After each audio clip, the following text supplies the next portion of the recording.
sallallahu alayhi wa sallam. The nikah parties will come forward.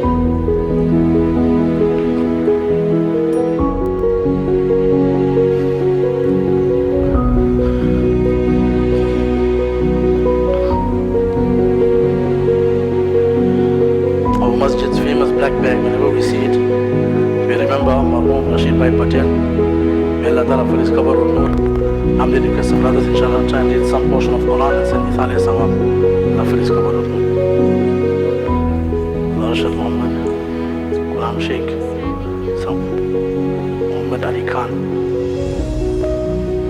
not yourself, Quram Sheikh, Azim Khan. Permission was taken from Rifqua for nikah to be performed to Arshad with the dowry being 1 rupee coin. I'm sure they know what this is.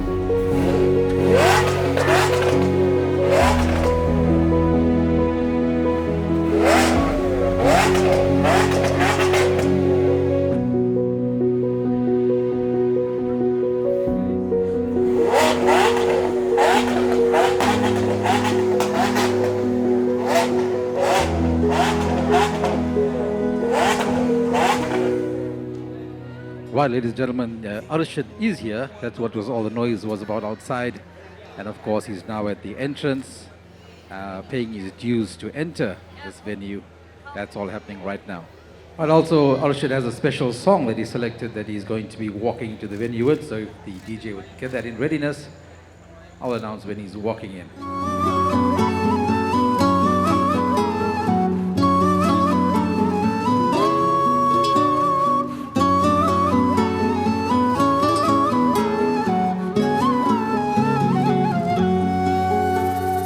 طالما أشكو غرامي يا نور الوجود طالما أشكو غرامي يا نور الوجود وأنادي يا تهامي يا معدن الجود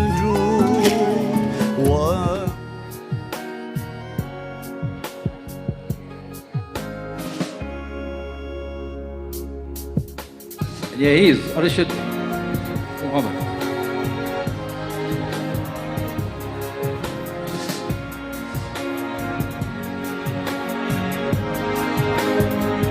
There you can get those hands going for him there, beautiful. And now newlywed Mr. Arshad Muhammad. And he greets his mom first, yes.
While indeed special moments to treasure.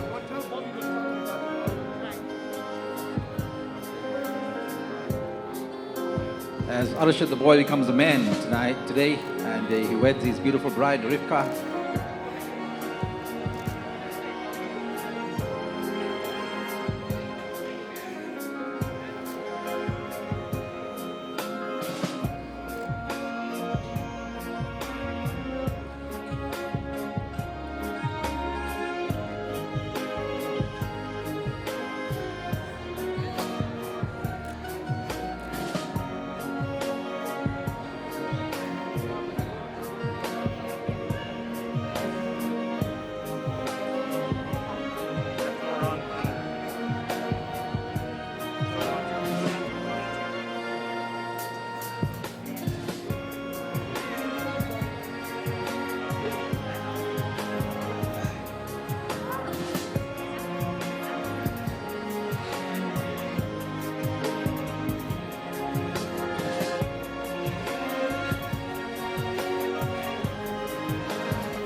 Well, Nana is here, Arshad.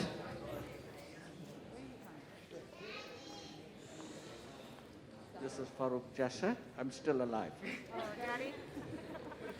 If you didn't hear that, he could barely breathe. He said, Farooq Jasad, he's still alive. For those of you who are wondering. Let me just greet the men on the other side there. Good afternoon, gentlemen. My name is KC. I'm emceeing the function for today. You guys are in the cheaper seats. I'm in the VIP section on that end. Later on, we'll get you in the action. عجمي مولاي صل وسلم دائما أبدا على So I'm not sure what happened there with the heart. خير الخلق كلهم مولاي سل your And the prayers exchanging of the rings. and peace always forever upon thee, beloved Muhammad. The more the better. هو الحبيب الذي تمنى شفاعته. هو الحبيب الذي تمنى شفاعته بكل هول من الأهوال مقتحم. Both the rings done.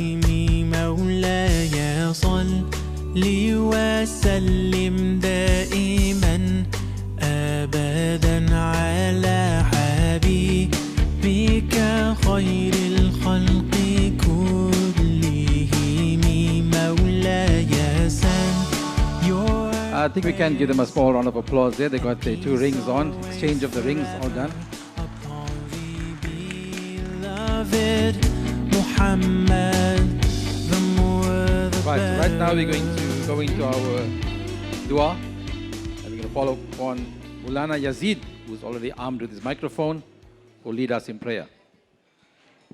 بسم الله الرحمن الرحيم اللهم صل على سيدنا محمد وعلى آل سيدنا محمد وبارك وسلم ربنا آتنا في الدنيا حسنة وفي الآخرة حسنة وقنا عذاب النار ربنا ظلمنا أنفسنا وإن لم تغفر لنا وترحمنا لنكونن من الخاسرين ربنا هب لنا من أزواجنا وذرياتنا قرة أعين واجعلنا للمتقين إماما ربنا لا تزغ قلوبنا بعد إذ هديتنا وهب لنا من لدنك رحمة إنك أنت الوهاب إن الله وملائكته يصلون على النبي يا أيها الذين آمنوا صلوا عليه وسلموا تسليما اللهم صل على سيدنا محمد وعلى آل سيدنا محمد وبارك وسلم اللهم إنا نسألك من كل خير ما سألك منه نبيك محمد صلى الله عليه وسلم ونعوذ بك من شر ما استعاذ منه نبيك محمد محمد صلى الله عليه وسلم وأنت المستعان وعليك البلاغ ولا حول ولا قوة إلا بالله العلي العظيم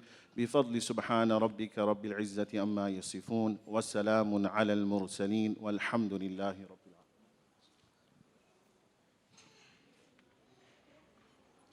Right, thank you, Mulana. Very warm greetings from me, KC, Korocharo. My first ever function like this I'm doing, so I'm being guided by certain people here to get things right. But a very warm welcome, and first of all, congratulations to Arshad and Rifqua on your wedding.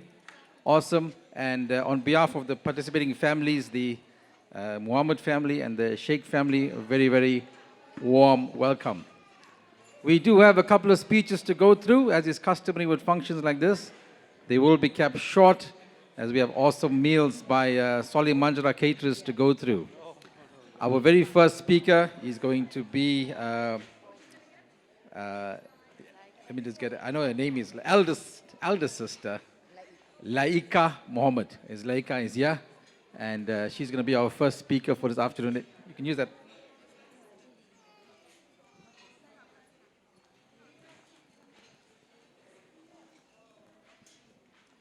Assalamu alaikum, everyone. Jazakallah so much for joining us today. I'm sure it means a lot to Arshad and Rifqua. I've prepared a speech for Arshad, my brother. It shouldn't take long. It's probably about 1 minute. So I hope you all can listen.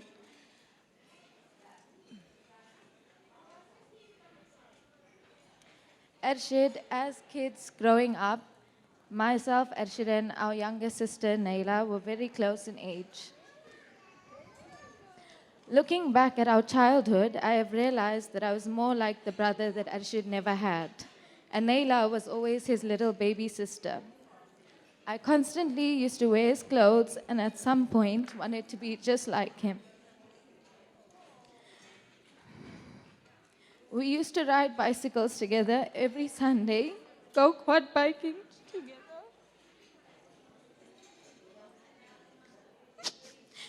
Gym together, and even played soccer together, and at some point we shared the same friends. Most people would say that we were inseparable. We have always shared such a strong bond and relationship. Whenever I was there, he was there too. No one knew us without each other. Of course, we had our fights and arguments, but I was okay with that because I knew he would always be the first one to apologize. He has always had my back through the good and the bad and the ugly. Even though he's younger than I am, I knew that I could always rely on him and count on him. I never needed a best friend because I always had my brother.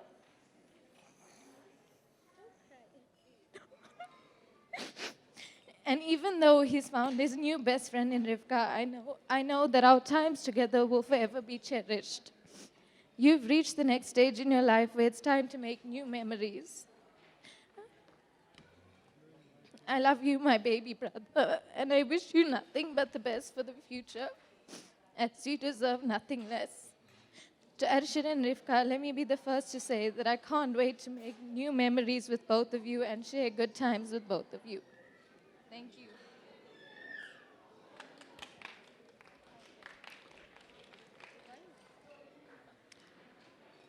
Thank you, Laika. A very touching moment there. Obviously, a very strong bond with brother and sister.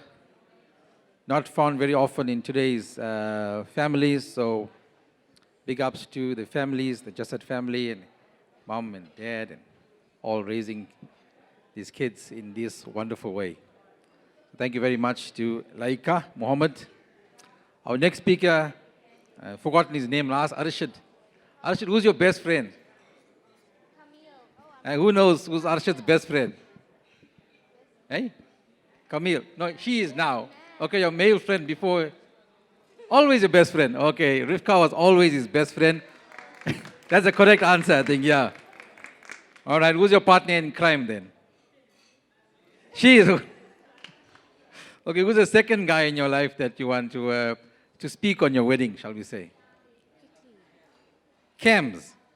Camille. Right, so Camille is the best man and the, hold on. pose for photograph, right? Camille, make your way to the stage, sir. You are the best man and the speaker for today. Microphone awaits you there.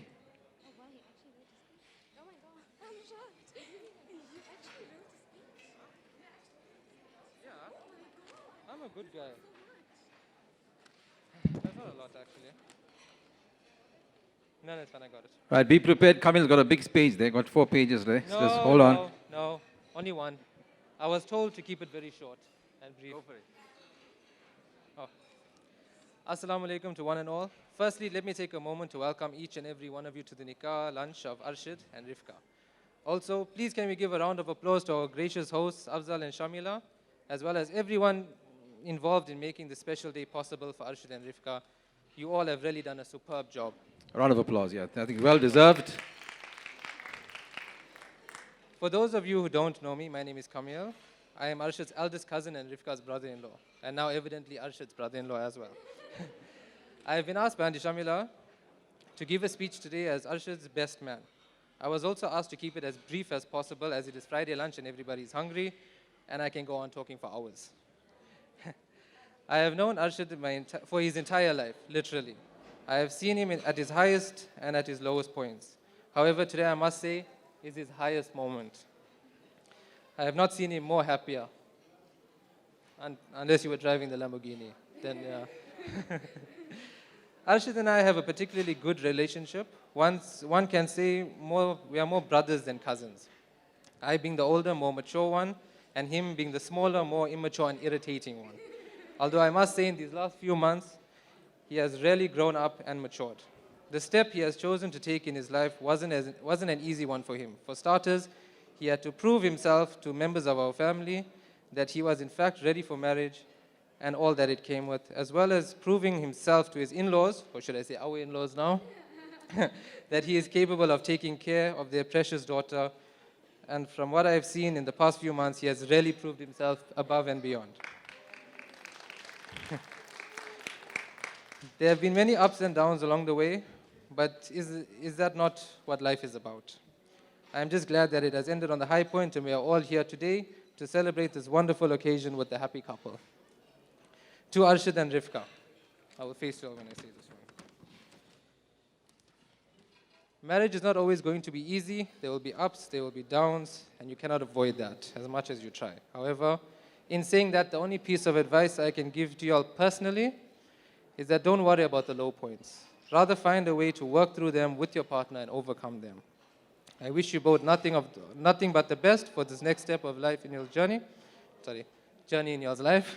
In closing, I hope everyone here enjoys the delicious food that will be served and have a wonderful afternoon with us. Thank you. Just come in. Before you go, how long are you married? How long are you suffering now? 5 years. Just wanted to make sure, yeah. Just give him all the advice and yeah, you sense the hesitation. You also hesitated there for a moment. Thank you, Camille, very much for that wonderful word. And thank you for being a best buddy to Arshad. Now he's joined the family. So now he's also your friend, your brother-in-law. Sort of like loving and bold and beautiful, right? All mixed up in the same family. Well done. Right, our next speaker is going to be cousin. I think I got a name right here. Najia. Najia is at the microphone, ready to go. No, I finished crying. Huh? Just think about all those times you made me so mad. Assalamu alaikum to everyone here today. I'm going to try keep this as short as possible because I know everyone is very hungry. Thanks a lot to Arshad for keeping us waiting. Adi, there's no words. I've been distracting myself the whole day and trying to hold back all the tears. I hope I've done everything possible to make this day as happy and special for you. According to your sister's words, Naj always takes Adi's side. Well, it's safe to say I've always held a special place in my heart for you. I'm so proud of the man sitting in front of me today. This next journey of yours is probably going to be your best one yet.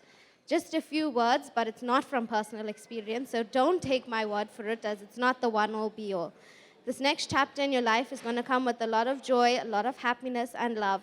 But it'll also come with a lot of arguing. A lot of times you're going to lose your temper, and a lot of things you are not going to agree on.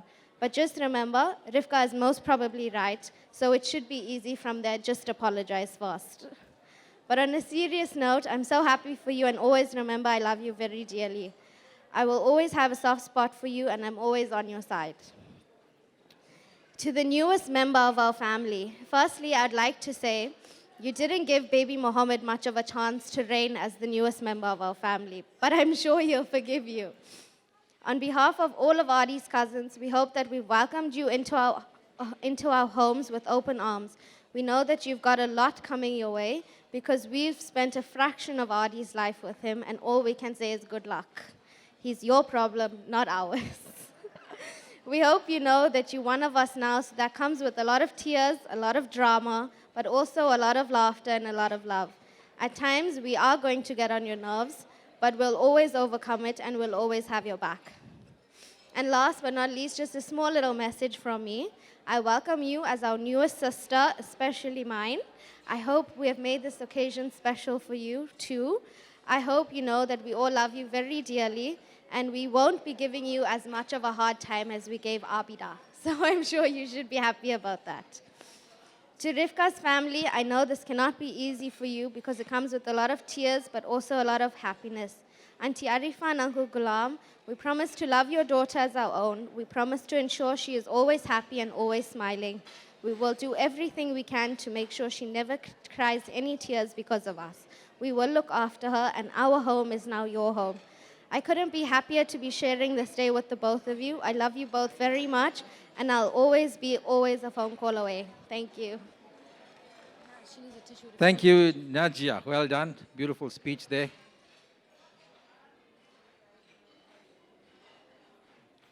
Right, somebody said they saved the best for last year. Her description is the most loved, most troublesome, youngest sister, Naila. Assalamu alaikum, everyone. Welcome to Arshad's nikah, Arshad and Rifqa's nikah. I just have a short speech for my brother. To my dearest brother on your wedding day, now seems like a good time as any to just say thank you. Thank you for always being there for me and for our family when we needed it. Mommy has always stood by my side through anything I went through, and Daddy has always stood in front of me to protect me. But you always stood behind me. It may seem like an unnoticed spot, but you're the one who is always there to push me when I need it. You give me an extra boost when I'm sad. You support me with everything, whether it's letting me drive home, helping me with life lessons, encouraging me to do my best, or even wiping a tear every now and then. You're like my own personal cheerleader who thinks the best of me, whether I'm winning or losing. When I was born, you gained the title of Big Brother and all of the responsibility that went with it. You have groaned and rolled your eyes more than a few times since then, but you always fulfilled the job and went above and beyond the Big Brother call of duty.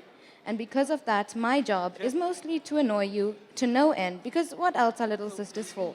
You're never going to get rid of that. It's my lifelong job, but so is supporting you, being there for you, no matter what. We're both old enough now, but we still fight, and when we do, it takes me right back to when we were kids. It may seem strange to say on your wedding day, but I can't think of anyone else that I can get angrier with sometimes. I guess it's just a sibling thing. You fight with each other when you're 18 or 80. Fighting with you, though, gives me some strange sort of comfort. It takes me back to when we were kids, when the only real problem we had to fight about was who would try the wrestling move on who. When I get mad at you for talking loud too early in the morning or for eating my leftovers, I forget how much you can make me smile. Again, sibling thing. It's just natural to want to disagree with you, I guess. So yeah, you can drive me up a wall, but you can also make me laugh and make me so proud until my heart hurts and my eyes well up. I smile when I see you happy, and it hurts to see you hurt. We're both building futures for ourselves, and I cannot wait to see what you make of yours, because you're insanely smart and resourceful, yet humble and humorous. So celebrate your happy big day, brother. You deserve it and so much more.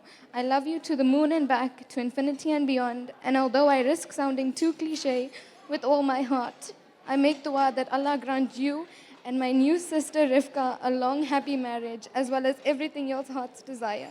Thank you. Thank you, Naila. And of course, once again, paying tribute to the love that exists in this family with the sisters and the only brother. Very, very evident to see. And full marks and full points go to the parents and grandparents for raising such wonderful, loving children in this modern era, so to speak. Right, a very important item on the program before we close for lunch, late lunch, and that is the vote of thanks. Very important item on the program. Nadira Jasad is going to deliver the vote of thanks.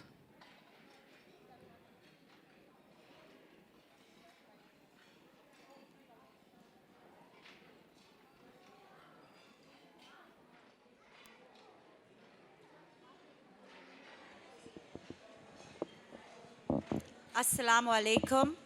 First and foremost, welcome to Arifa, Ghulam, and family for the second time.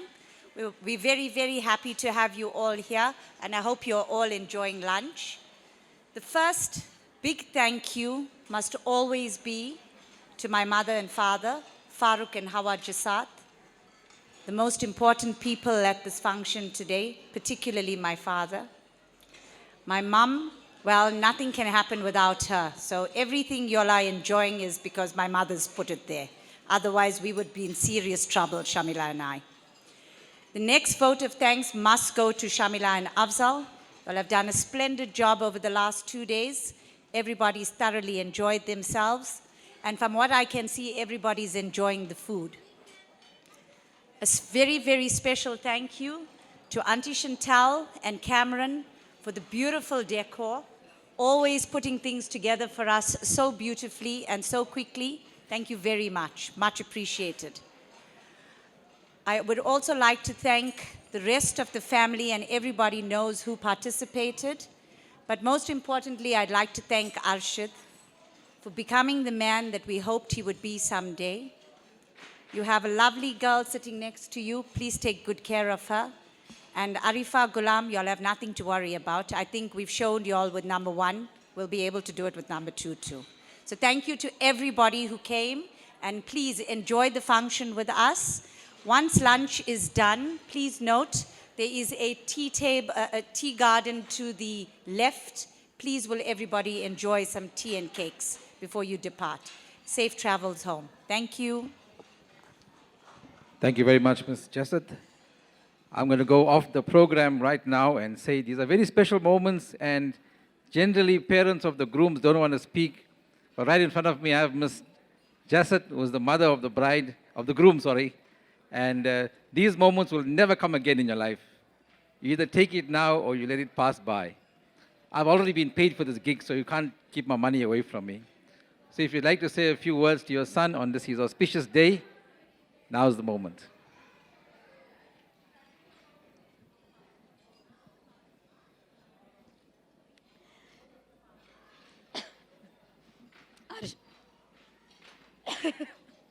Arshad,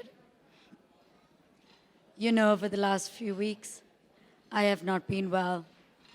So it has been a task to get this wedding together for you and for Rifqua. With the help of my mother, my father, my sisters, and my brother, I have managed to pull it off. Every single dream that you've wanted, everything that you have asked for, I have given to you. Your sisters and I, sorry, my voice has been really troublesome of recent. Your sisters and I are very emotional because you have been, and you are the man of the house. You will always be the man of the house. And you are the life and the soul in our family. That will never change. Rifqua, you coming into our home, you come in as a daughter into my house. So you will get treated as a daughter in my home. I welcome you with open arms. You will be living with me, and you already know that. There's been many ups and downs. Arshad keeps saying to me not to do many things, but at the end of the day, he turns to me when he's ready for things and he asks for them and it gets given to him. So, Mommy, to you, I cannot say thank you enough. To my father, who I know is on the other end of the curtain, I cannot thank God enough for giving me a second chance with him. And to all of my guests, thank you very, very much for attending. And I'm sorry if everything was on such short notice. It is very difficult when you're a working mother to get things done. Unfortunately, but I did manage to do it with the help of my family. I have one more thank you to say, and that is to Femira and to Shabir, as well as my secretary, Justine. You have been an absolute angel to me. I work with you. You take me through my hard times, my good times, my bad times, my sick times. And Femira and Shabir, I would not have been able to pull this function off without your help. So thank you to one and all of you.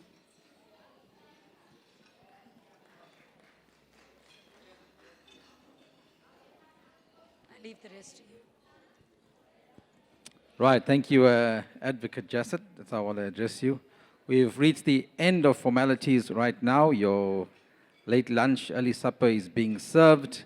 We're going to end formalities. The bridal couple will have their meals on stage, and thereafter there will be photographs directed by the photography company, how that will proceed. Before I end, a word of advice for Rifqua. Sorry, Arshad, I'm going to give her the advice. Right? A word of advice, the only thing I know, right? Men are like floor tiles. If you lay them right the first time, you can walk all over them for the rest of your life. That's the best advice I can give you. Use it, don't use it. My name is Casey. Thank you for having me. You guys have a splendid meal. We'll catch you on the other side.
الصبح بدا من طلعته والليل دجا من وفرته فاق الرسل فضلا وعلا أهدى السبل لدلالته فاق الرسل فضلا وعلا أهدى السبل لدلالته كنز الكرم عذب الكلم هادي الأمم لشريعته أزكى النسب على الحسب هو خير نبي في أمته أزكى النسب على الحسب هو خير نبي في أمته الصبح بدا الصبح بدا الصبح بدا من طلعته الصبح بدا الصبح بدا الصبح بدا من طلعته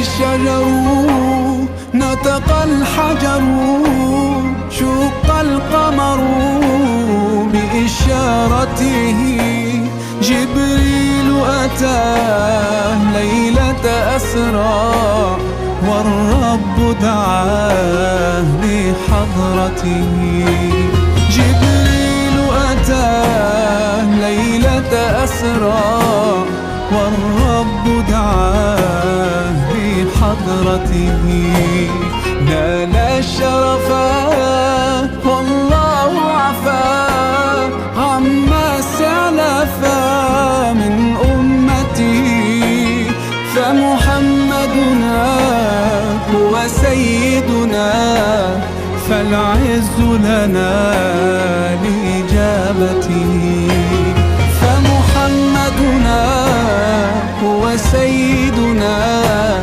فالعز لنا لإجابته الصبح بدا الصبح بدا الصبح بدا من طلعته الصبح بدا الصبح بدا الصبح بدا من طلعته فمحمدنا هو سيدنا فالعز لنا لإجابته فمحمدنا هو سيدنا فالعز لنا لإجابته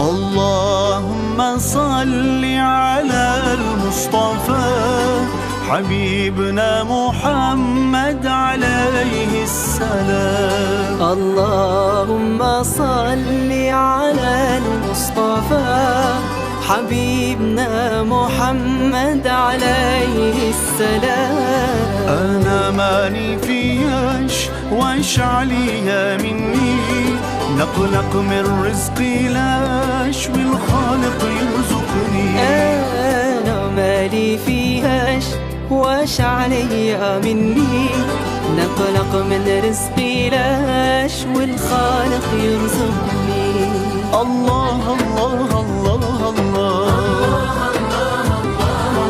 صلوا على رسول الله اللهم صل عليه اللهم صل عليه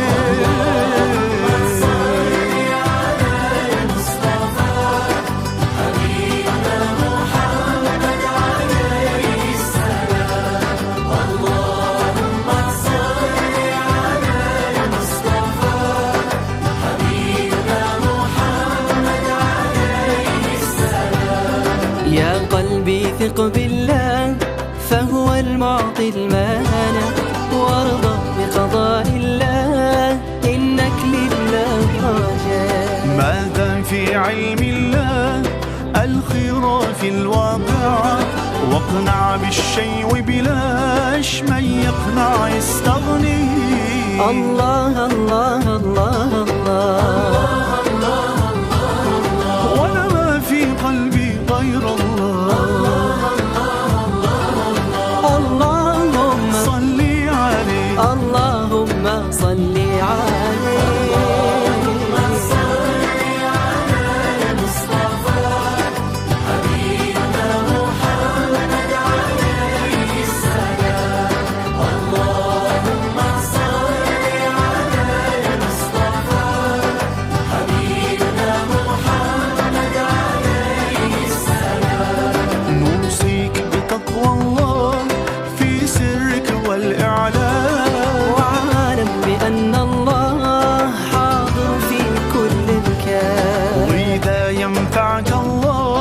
ليس يضرك إنسان لا التعب الكل علاش أقل الشيء يغني الله الله الله الله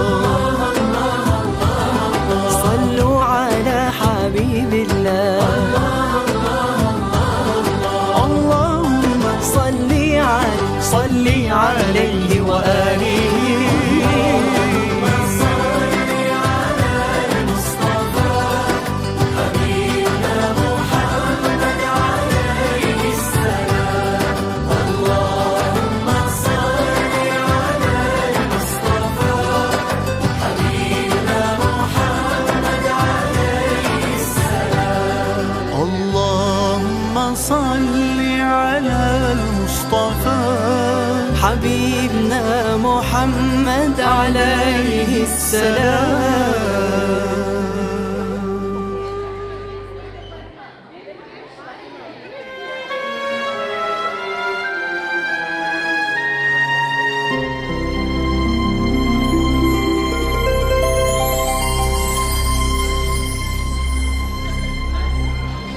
يا رب قد غفلنا وكلنا طمعون في عفو وفي كرم وفي اعتاق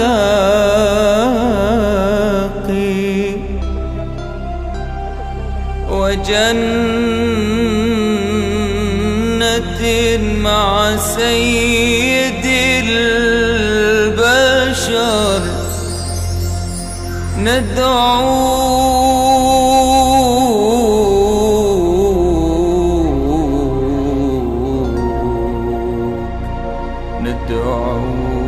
ربي من الأعماق.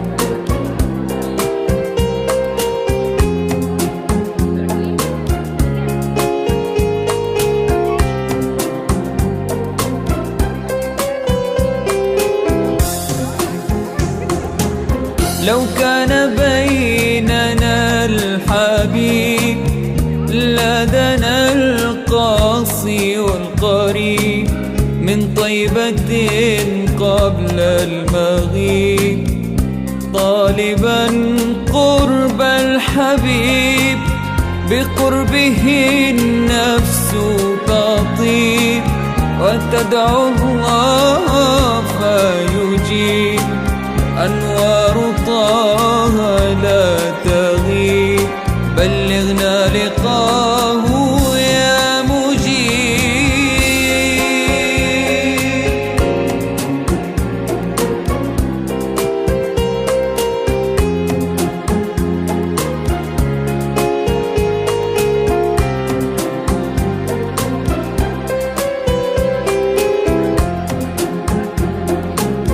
هداك الكون الرحيم رحمة الهادي القريب حديثك النهر العذيب جوارك الغصن الرطيب فدتك روحي يا حبيب محمد مكرم الغريب بقربك الروح تطيب يا رحمة للعالمين.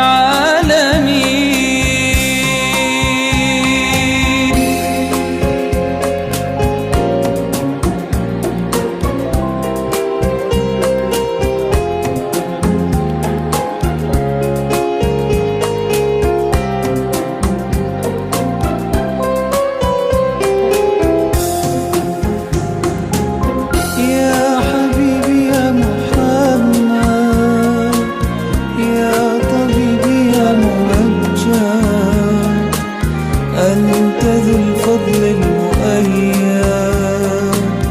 جل من صلى عليك. يا حبيبي يا محمد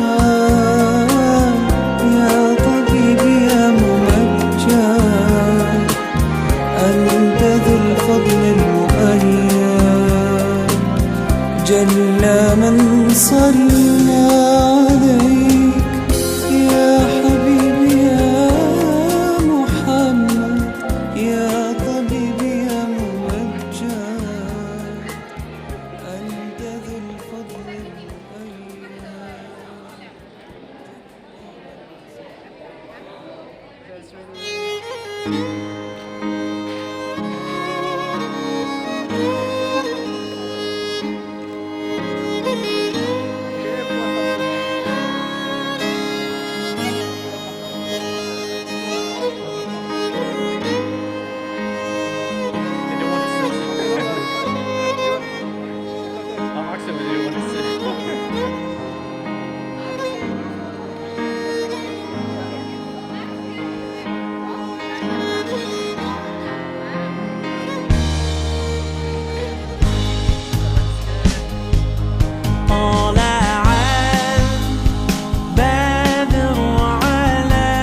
شمس أنت قمر أنت نور على نور أنت مصباح الصدور يا حبيبي يا رسول يا حبيبي يا رسول طلع البدر علينا من ثنيات الوداع You have brought to this city nobleness. Welcome best, caller to the way. Welcome best, caller to the way.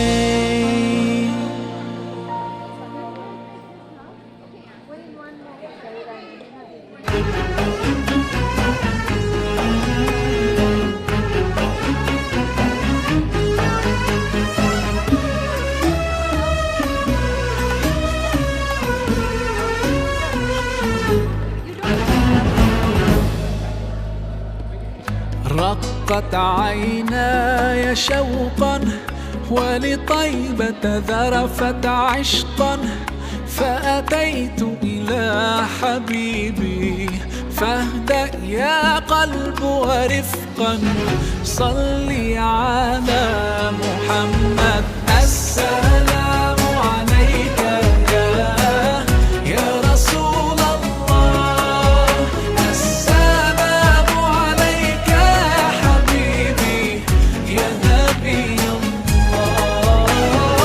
السلام عليك يا رسول الله، السلام عليك يا حبيبي يا نبي الله يا رسول الله.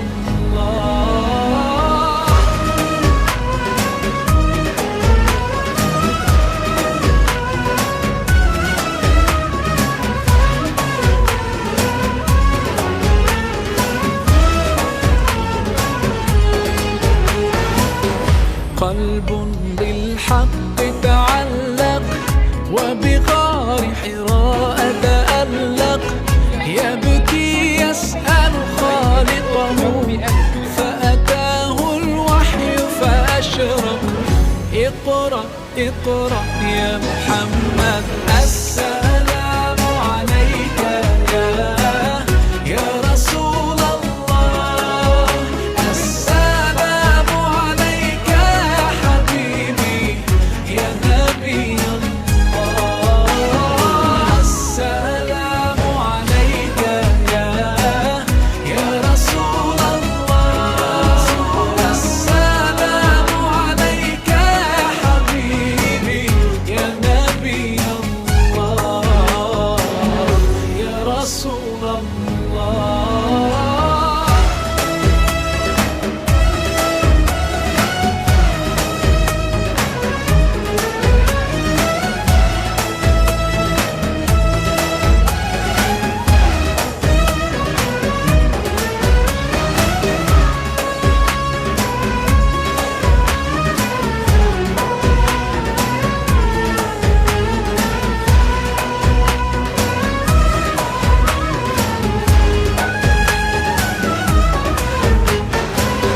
يا طيبة جئتك صبا لرسول الله محبا بالروضة سكنت روحي وجوار الهادي محمد. يا طيبة جئتك صبا لرسول الله محبا بالروضة سكنت روحي وجوار الهادي محمد. السلام عليك يا رسول الله، السلام عليك يا حبيبي يا نبي الله، السلام عليك يا رسول الله، السلام عليك يا حبيبي يا نبي الله يا رسول الله.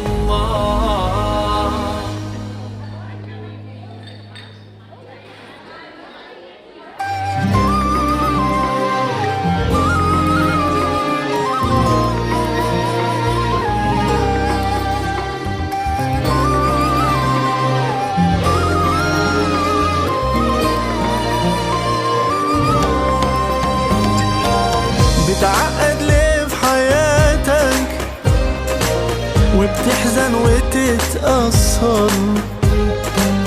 لو كنت ناسي تذكر سيرتنا بينا وفكر، اسمع كلام وتفاءل، بشر ولا تنفر، ووحد الله في قلبك قادر في عسرك يسر.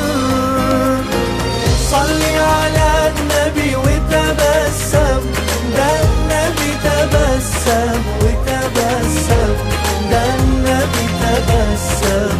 اللهم صلي عليه، صلي على النبي وتبسم. وتبسم ده النبي تبسم اللهم صلي عليه وصلي وادعي من قلبك هيبعد الهم عنك طول ما انت مؤمن بربك هيكون عند حسن ظنك وقول يا رب انا عبدك يا الله راضي بقضائك وعدلك يا الله اعملها بس وتوكل وخلي على الله املك وصلي صلي على النبي وتبسم ده النبي تبسم وتبسم ده النبي تبسم اللهم صلي عليه صلي على النبي وتبسم ده النبي تبسم وتبسم ده النبي تبسم اللهم صلي عليه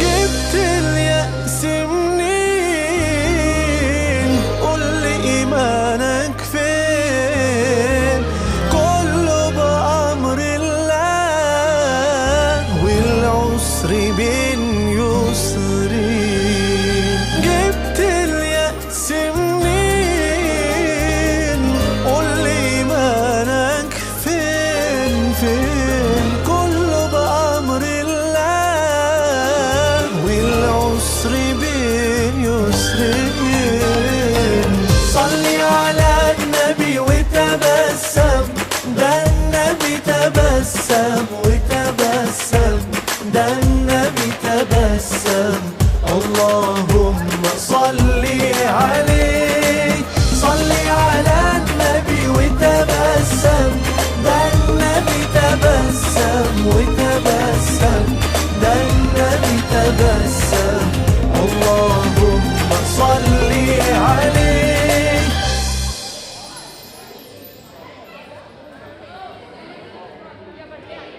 يا سيدي روحي تعلى تضوي في السما نجمة يوم في منامي محلاها رحلة يا رب صلي على الهادي نبينا يا رب صلي على الهادي نبينا قلبك يا طه صافي بلسم لجروحي شافي لو تبتسم لي مرة والله كافي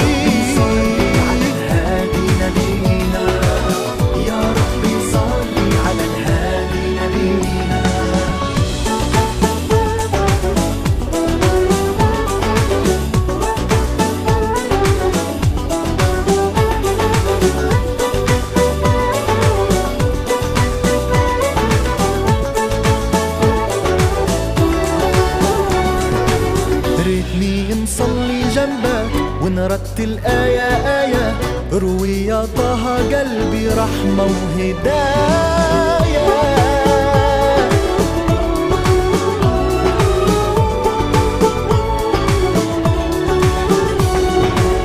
يا رسول الله يا عالي أفديك بكل غالي عمري ما انساك دماء في بالي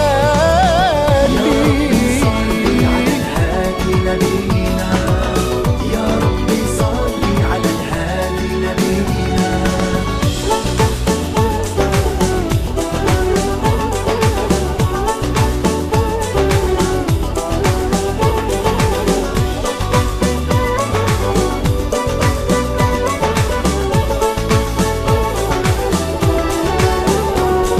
وسلام عليكم يا آل البيت الكرام وعلى الصحابة أحباب الإمام وسلام يا أولياء الله الصالحين ربي يجمعنا بنبينا الكريم يا نور ليالينا والله ما نسينا يا مصطفى دماء في بالي يا ربي صلي على الهادي نبينا يا ربي صلي على الهادي نبينا يا ربي صلي على الهادي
رسول الحب أمنيتي متى عيني ترى عينيك ففي قلبي مسافات يذوبها الحنين إليك. رسول الحب أمنيتي متى عيني ترى عينيك ففي قلبي مسافات يذوبها الحنين إليك. يا رسول الله يا حبيب الله يا إمامنا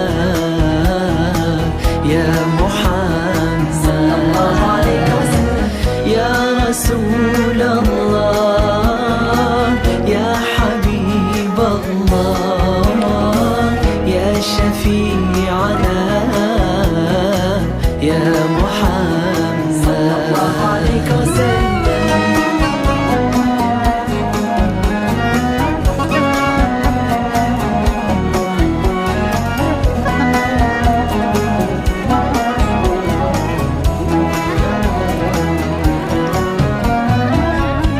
عرفتك طيبا سهلا عرفت الحب منك وفيك فمهما ضاق بي همي سيفرج بالصلاة عليك. عرفتك طيبا سهلا عرفت الحب منك وفيك فمهما ضاق بي همي سيفرج بالصلاة عليك. يا رسول الله يا حبيب الله يا إمامنا يا محمد صلى الله عليه وسلم. يا رسول الله يا حبيب الله يا شفيعنا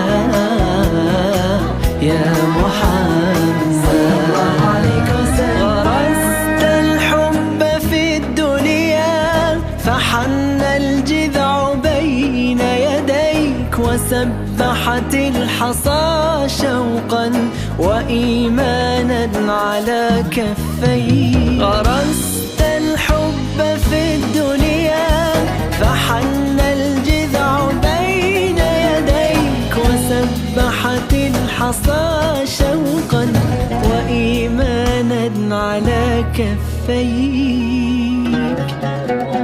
يا رسول الله يا حبيب الله يا شفيعنا يا محمد صلى الله عليه وسلم. يا رسول الله يا حبيب الله يا إمامنا يا محمد صلى الله عليه وسلم.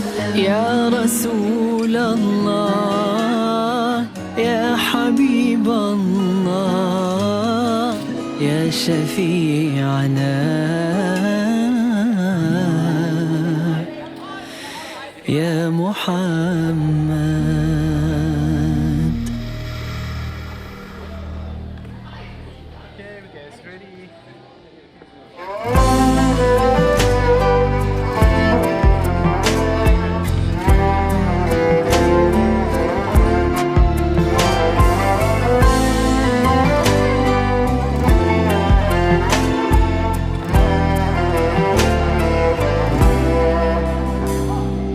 بك ملهمي يشدو فمي والشوق يجري في دمي وإليك دوما أنتمي يا سيدي يا محمد.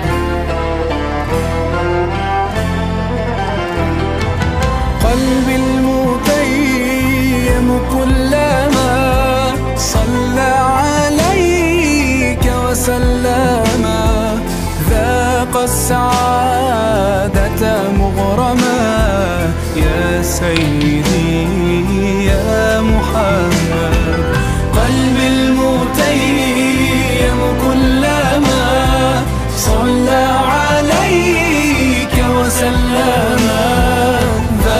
السعادة مغرما يا سيدي يا محمد.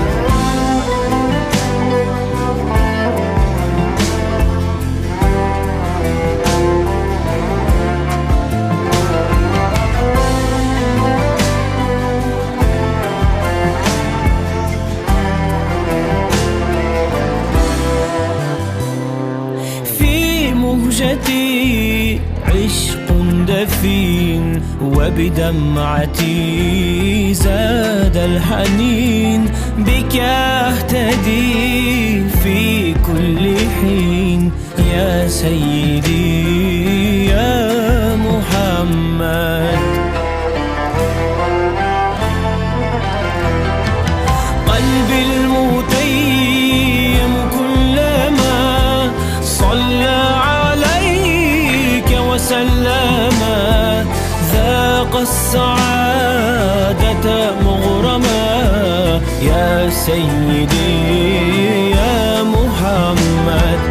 قلبي المتيم كلما صلى عليك وسلم ذاق السعادة مغرما يا سيدي يا محمد.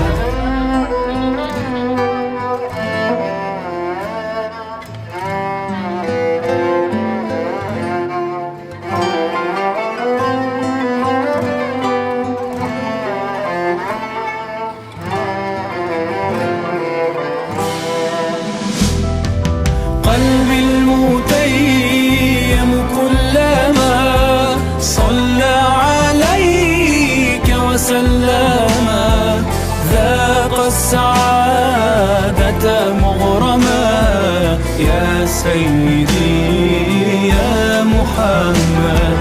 قلبي المتيم كلما صلى عليك وسلم ذاق السعادة مغرما يا سيدي يا محمد يا سيدي يا محمد.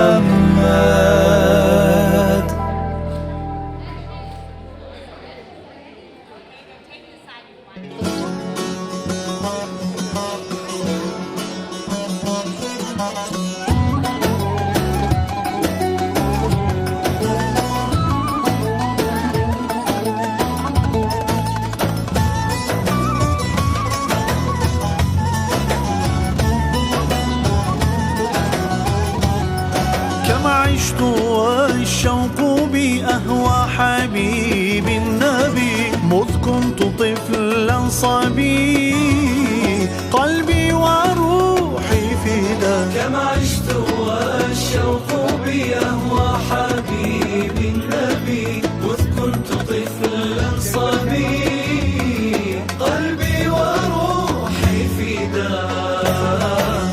بلغ العلا بكمالي كشف الدجى بجماله حسنت جميع خصاله صلوا عليه وآله.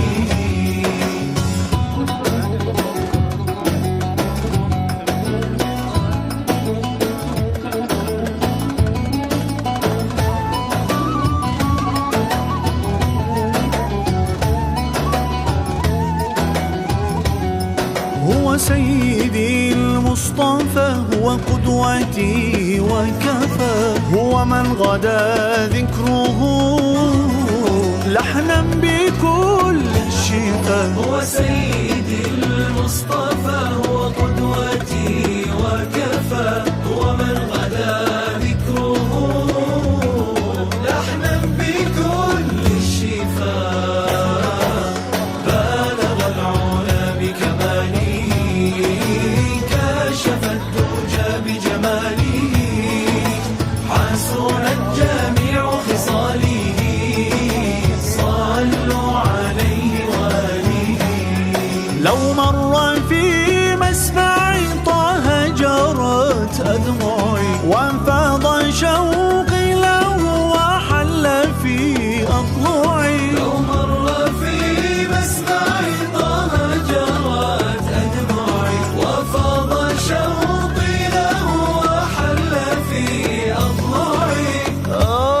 ملأت قلبي فداك وأنرت دربي هدى وكنت لي سيدي نورا أضاء المدى نورا أضاء المدى بلغ العلا بكمالي كشف الدجى بجمالي حسنت جميع خصاله صلوا عليه وآله بلغ العلا بكمالي كشف الدجى بجمالي حسنت جميع خصاله صلوا عليه وآله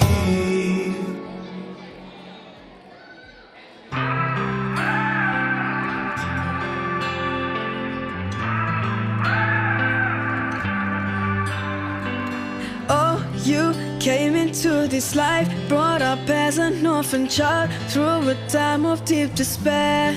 Oh, Muhammad, your days at work began as a fair and honest man. You showed just how much you care.